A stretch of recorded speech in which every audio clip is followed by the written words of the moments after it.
Wacha mkoa wa kichama wa Ilala, lakini kwa minajili ya kile ambacho tunaenda kuzungumza leo, naomba nijitambulishe kwamba mimi nilikuwa mmoja ya makamanda wa Chadema ambao walimuunga mkono Mheshimiwa Freeman Mbowe kuweza kuwa mwenyekiti kwa awamu nyingine tena, na nilimuunga mkono sirini na waziwazi.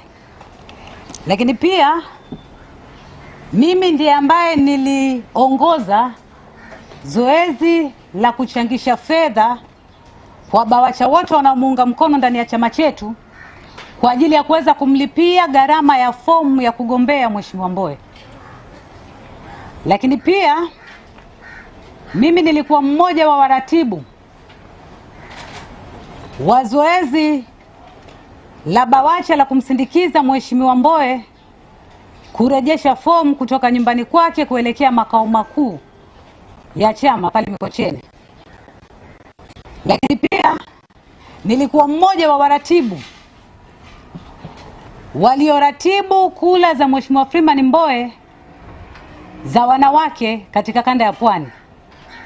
Lakini pia nilikuwa mmoja wa waratibu waliozitafuta kura za Mheshimiwa Mbowe kwa upande wa vijana, kwa sababu kwa wakati huo wa uchaguzi mimi nilikuwa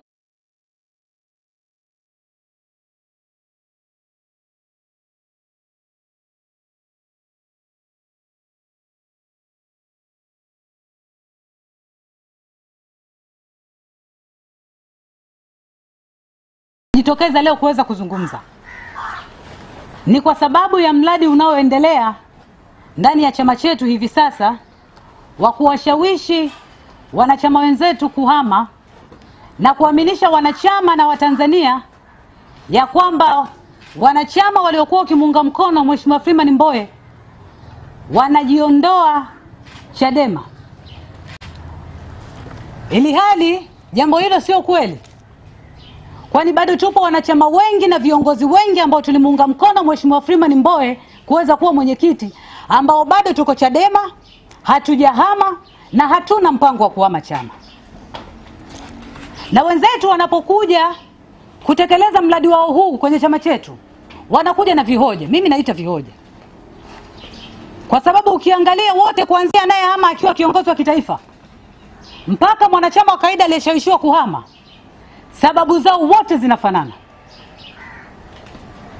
Na sababu ya kwanza watakwambia ya kwamba tuliomuunga mkono Mheshimiwa Mbowe tunabaguliwa, hatupendwi, hatushirikishwi na maneno yanayofanana na hayo. Na jambo la pili ni ajenda ya chama ya no reform no election. Sasa nitaanza na hili jambo la kwanza. Sio kweli kwamba wanachama na viongozi tuliokuwa tunamuunga mkono Mheshimiwa Mbowe tunabaguliwa ndani ya chama hivi sasa. Na niwaambie jambo moja tu ndugu zetu. Chadema ni taasisi, ni chama cha siasa, na tuna utaratibu wa kujiongoza.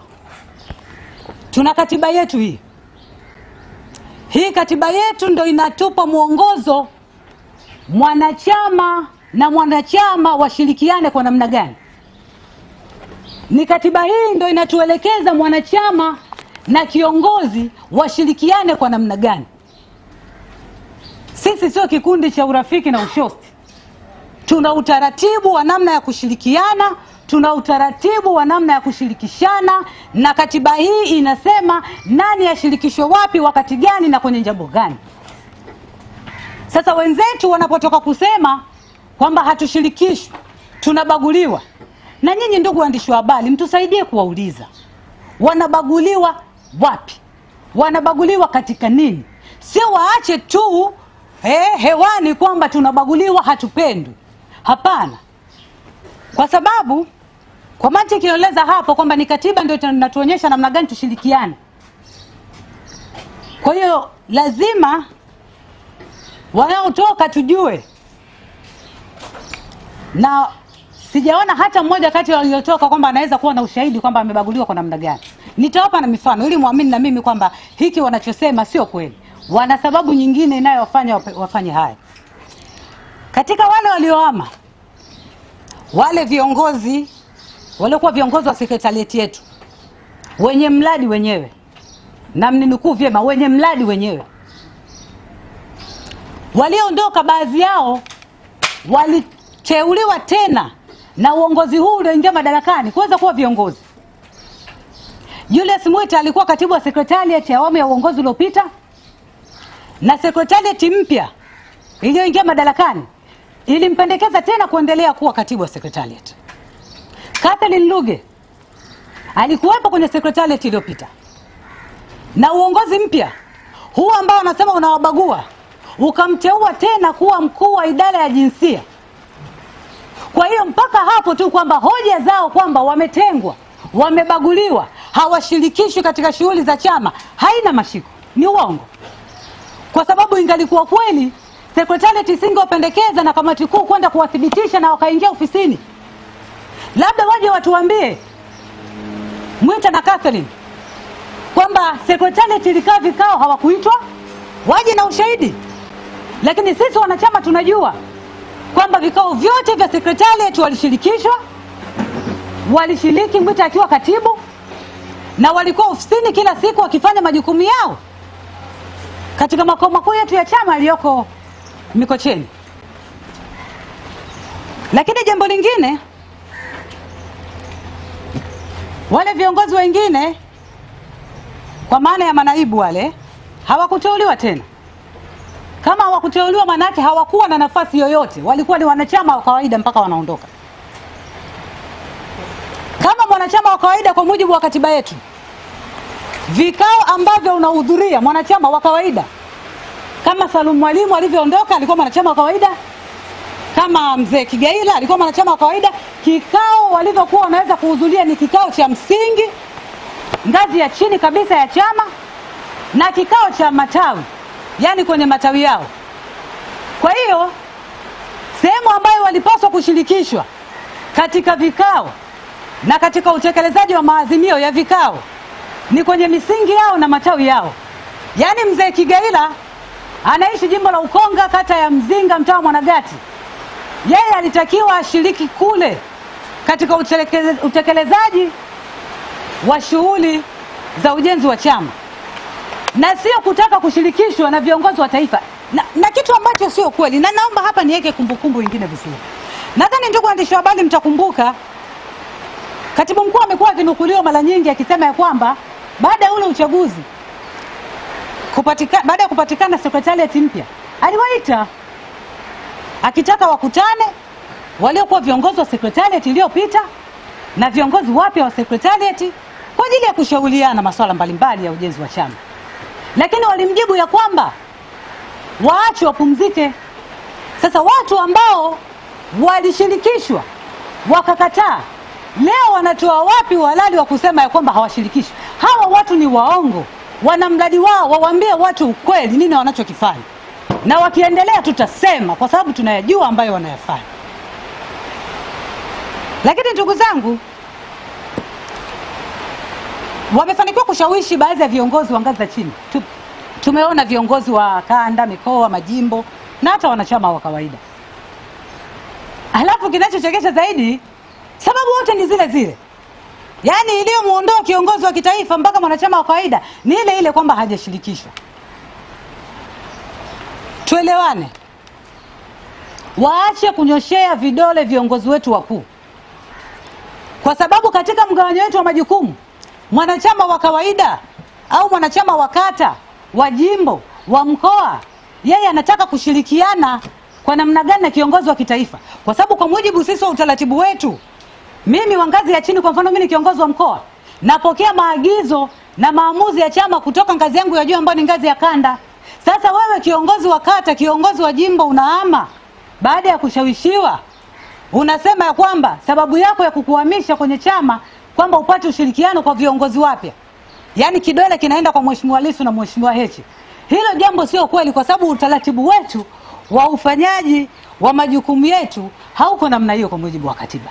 Kwa hiyo waache kudanganya, wawaambie watu ukweli mradi wao ni nini. Lakini hata mimi naweza nikawa ni mfano hai kabisa. Nimetangulia kusema mimi nilikuwa timwamba kindaki. Lakini baada ya uchaguzi ule sijawahi kubaguliwa mahali popote. Ndio maana ninasema kwa ujasiri kabisa kwamba hakuna ubaguzi, hakuna kutengwa, wala hakuna kuchukiwa. Kwa sababu mimi natokea mkoa wa Ilala, na bahati nzuri au bahati mbaya viongozi wangu wa mkoa wa Ilala, kwa maana mwenyekiti, katibu na viongozi wa mabaraza mengine, wote walikuwa wanamuunga mkono Mheshimiwa Lissu. Tena hadharani, na walikuwa wanafanya place.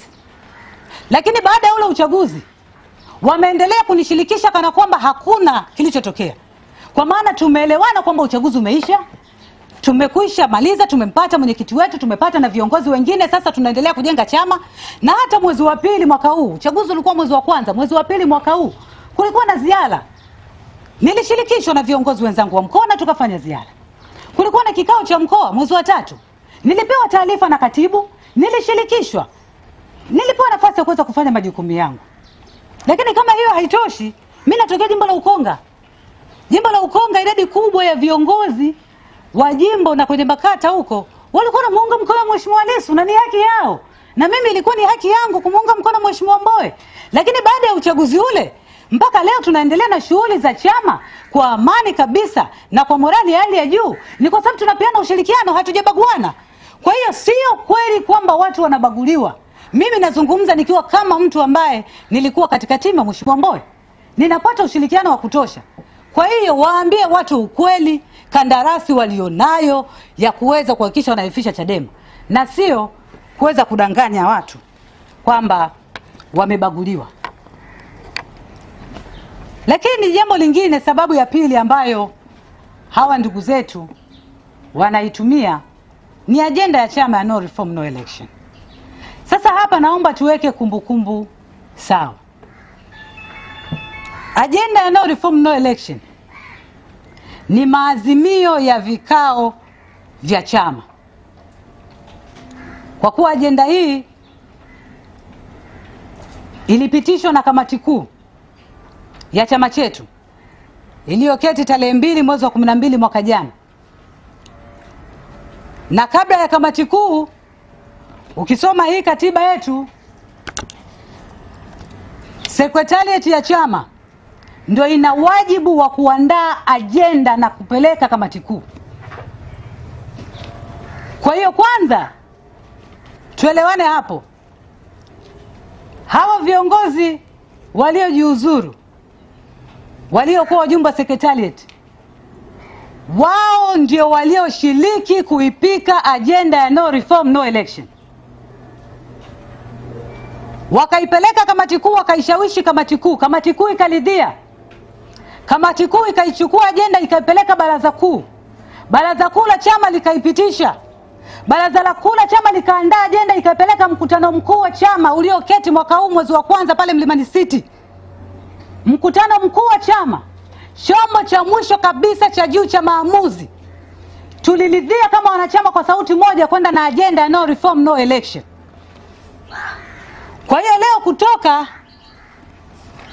kwa maana wametoka madarakani, kwanza kugeuka hii agenda no reform no election, inaonyesha wazi kabisa kwamba watu hawa hawana nia njema na chama chetu. Kwa sababu wao ndio walioiandaa hii agenda. Kama kuijua vizuri agenda no reform no election, wao wanaijua vizuri. Kwa maana ndio waasisi katika secretariat iliyopita. Lakini kama tukiamua basi, maana wameanza kubadilika. Mwanzoni walikuwa wanaita kwamba, walikuwa wanasema ni agenda isiyo na mpango wa utekelezaji, mara wanakuja wanaita kauli mbiu. Basi tukiamua, hebu kufikiri kama wao kwamba eti ni agenda ambayo ilipitishwa pasipo kuwa na mkakati. Tuamua kufikiri kiwenda wazimu kama wao kwamba tukubali hilo.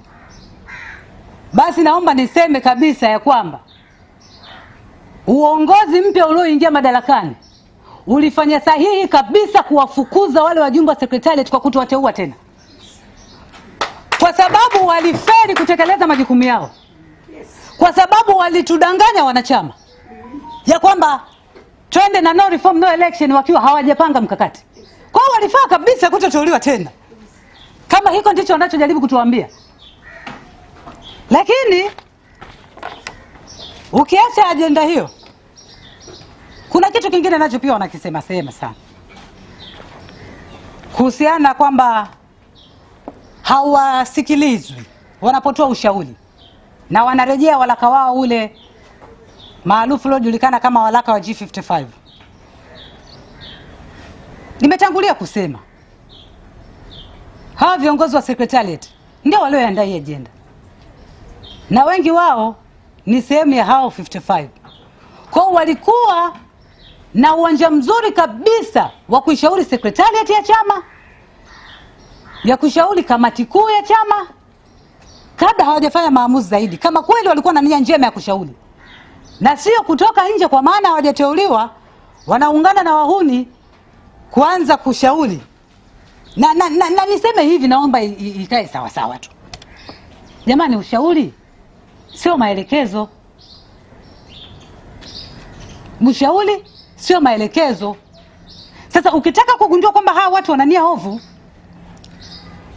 ni kwa nini kikundi cha watu wachache, watu wapatao 55, wamekuwa wakishinikiza sana viongozi wetu wakuu waliochaguliwa waweze kutengua maazimio ya vikao vya juu kabisa vya chama, ili hali wao wenyewe wakijua kabisa endapo viongozi wetu waliochaguliwa wakifanya hivyo watakuwa wamevunja katiba, kwa sababu ngazi pekee inayoweza kutengua maamuzi ya mkutano mkuu wa chama ni mkutano mkuu wenyewe.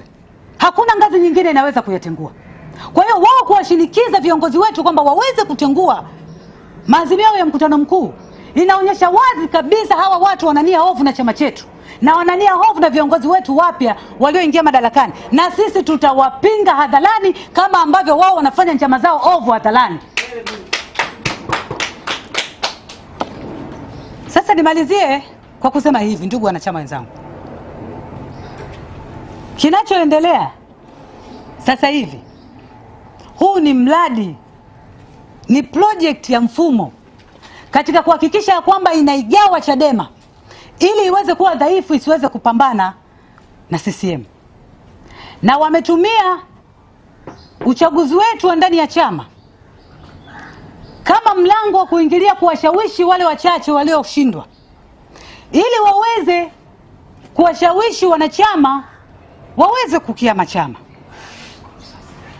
Na ninasema ya kwamba ni mradi, kwa sababu hata mimi hao viongozi wakuu niliotangulia kusema wenye mradi wao, wenye mradi sio wanachama huku chini wanaohama.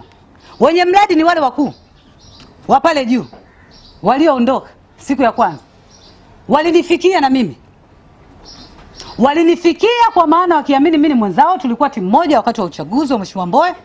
Wamenifikia kunishawishi kuweza kuhama chama, na mpango wao wamenishirikisha, na tutaweka wazi, hatuna cha kuogopa. Maana wanachama tunajua, hii tunaongea na nyinyi wananchi, wanachama tunajua ya kwamba wanaelekea Chauma, na wameahidiwa ya kwamba wataachiwa baadhi ya majimbo yapatayo 30. Wameahidiwa kupatikana kwa viti maalum. Hivyo na mimi walikuwa wananishawishi kwamba niende nitapata viti maalum. Wameahidiwa fedha kwa ajili ya kufanya kampeni, milioni 100 mpaka milioni 200 kila jimbo, na lengo lao ni kusimamisha walau wagombea katika majimbo 100 ili kuisaidia CCM na watawala kuweza kuhalalisha ya kwamba kutakuwa na uchaguzi wa ushindani wa vyama vingi endapo Chadema hatutaingia. Kwa maana tumesema hatutaenda kwenye uchaguzi wa namna hii na hakutakuwa na uchaguzi. Kwa hiyo wamewawezesha magari na watawawezesha fedha. Wakiisha maliza hii movie ya kuhama, itakayofuata ni hawa ambao wamehamia Chauma kutoka kwetu kuanza kupita mikoani wakizidi kushawishi na kukitangaza chama ambacho wamejiunga nacho. Kwa hiyo mpango huko hivyo, na hawajanishirikisha mimi peke yake, wameshirikisha viongozi wengi. Wamewafuata watu wengi sana ambao tulikuwa tunamuunga mkono Mheshimiwa Mbowe. Watu wamekataa tu. Ndio maana naona wanaondoka kwa vikundi vidogo vidogo. Wamefuata watu wengi sana. Kwa hiyo hayo tunayajua na ushahidi tunao, na kama wakibisha tutauweka hadharani. Tumetunza risiti. Ni mradi na lengo kubwa ni kuhakikisha wanaihafifisha Chadema. Hawa hawana lengo la kutoka kwenda kwenye chama kingine ili wapambane na dola, ili wapambane na CCM. Wao wanataka kupambana na Chadema. Sasa ndugu wanachama wenzangu, akili za kuambiwa changanya na zako. Ulijiunga Chadema wewe binafsi ukiwa umeamini katika itikadi, falsafa, dira na malengo ya Chadema. Kwa hiyo niwakumbushe tu wanachama wenzangu kwamba tusikubali kuwa sehemu ya mradi wa watu wachache ambao wanatushawishi tuweze kukihama chama chetu ili wao waweze kunufaika kwa kupata viti vichache vya ubunge na fedha. Kwa sababu hata ile zoezi ambalo linaendelea sasa hivi kupita mikoani kuhamasisha wanachama wetu kuweza kuhama na kufanya hizi plesi, fedha imetoka kwa ajili ya zoezi hilo. Lazima tujiulize, hizi plesi zinazofanywa kila siku zinagharamiwa na nani? Watu wanatoka mikoani wanakuja Dar es Salaam kufanya press.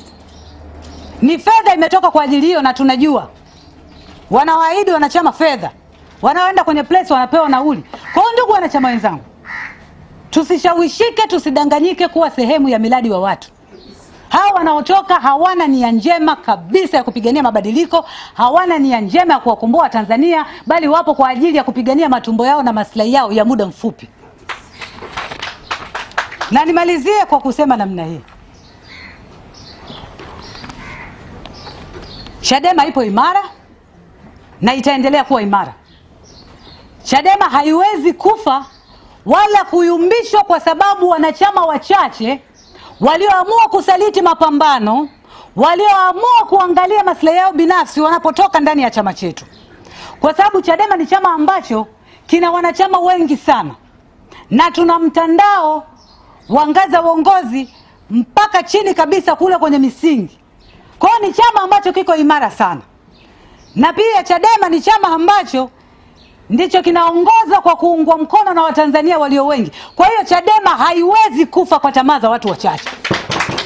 Tuko imara kuliko jana na tutaendelea kuwa imara. Yes. Na niwafikishie salamu tu hao wahuni, hao wenye mradi wao. Kama ambavyo wanapambana na mradi wao kwa wivu mkubwa, na sisi tutakilinda chama chetu kwa wivu mkubwa. Tutalinda viongozi wetu kwa wivu mkubwa. Mungu ibariki Chadema, Mungu ibariki Tanzania. Asanteni kwa kunisikia.